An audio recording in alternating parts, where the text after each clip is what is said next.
I was willing to be there for that without paying any attention to what could possibly go wrong. Right? So I go to sleep. She's like, you should sleep in my room. I'll sleep in my daughter's room. And I'm like, okay. Right? I guess that's what you take it as far as you can before you feel what's going on. So I'm sleeping, right? And I notice she walks up to the door. She looks in the room. Right? And then she walks back to the kitchen. So there I'm sitting in a quandary. Do I get up and acknowledge, let her know I'm awake? Or do I, just stay here? So I get up, I walk to the kitchen, I get a glass of water, go back to bed.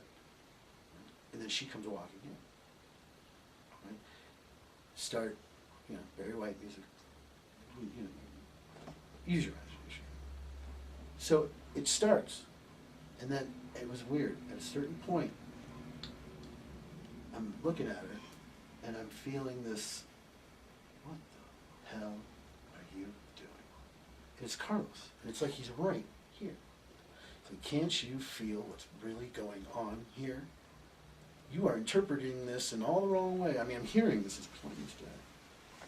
I'm like, oh boy. She's like, what? I'm like, no, I can't do this. I can't not do this. And I got up, right? Put on my clothes, and started to pack the truck. It's 2:30 in the morning. Because now I'm like, shit. And I'm trying to avoid the thing altogether. Well, he picked the right person, because there was no avoiding what happens. This woman lost her mind.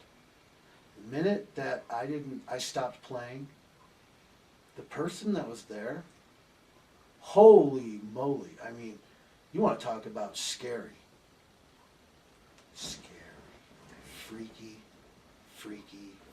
scary. It was so scary that I loaded that entire house in 2 hours. And I'm not talking chairs and boxes. I'm taking bookcases full of books. Full. Picking them up. We're talking more weight than I could handle. And loaded that truck in 2 hours. Sofa beds, big dressers. I'm carrying them by myself. Because I am that freaked out. And my adrenaline is rushing that hard. Right? Loaded that truck. I mean, it was scary. This woman got very scary. And I loaded that truck and drove, and said, me and your stuff in that truck, because that's my ride home, are leaving right now. I don't give a shit what you do. I'm leaving and I'm going now. Right? So I get in that truck and start driving home. Well, you can only imagine what that's like. Now I'm driving home to my wife in Colorado. And there's this, at the time I would say, psychotic bitch following me. Out there. Well, we get there.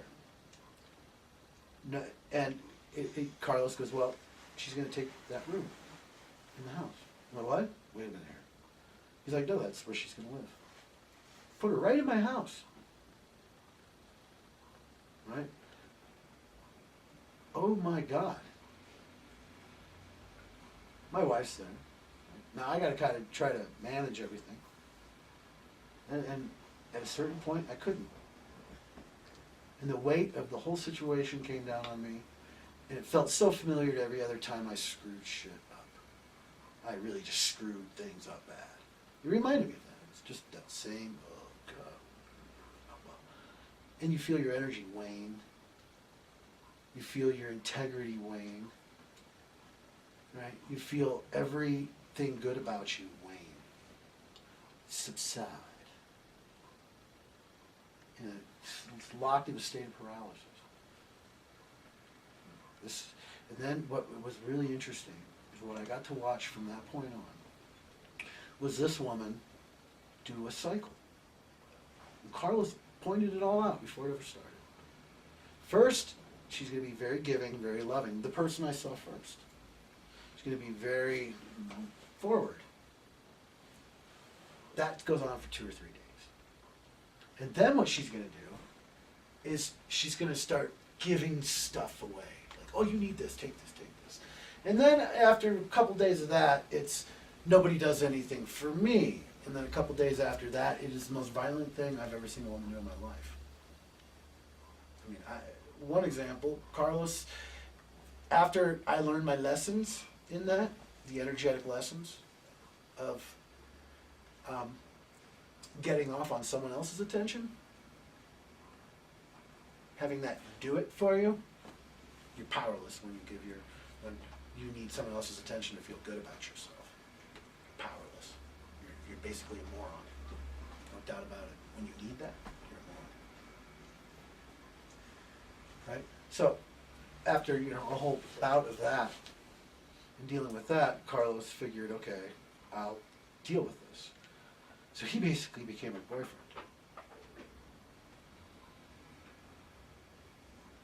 Right? And because it wasn't done yet. We weren't done yet. That was just the beginning. And he would say, I go, are we going over to Mary's today?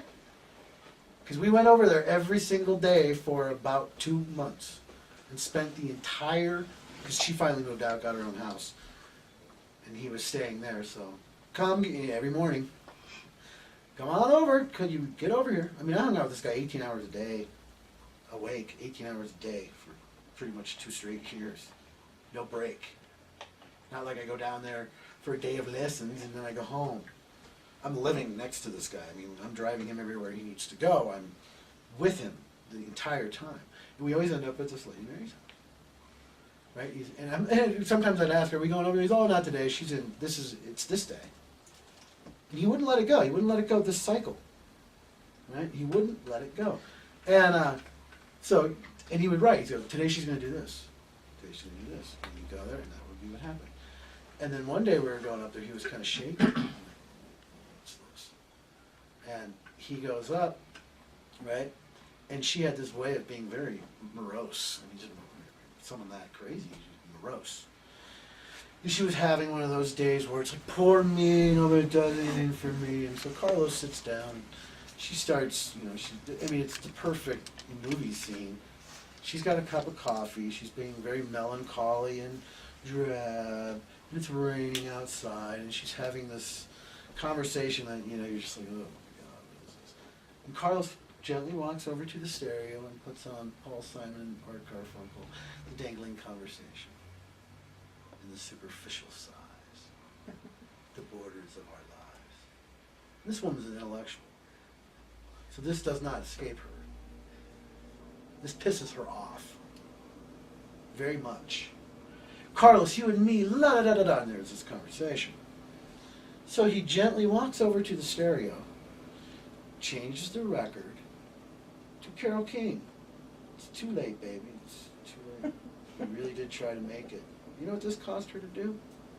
Pick up a lead crystal ashtray. My daughter is in Carlos's arms. Pick up a giant lead crystal ashtray and throw it at him from across the room. Nailed him right here. Blood everywhere. Right?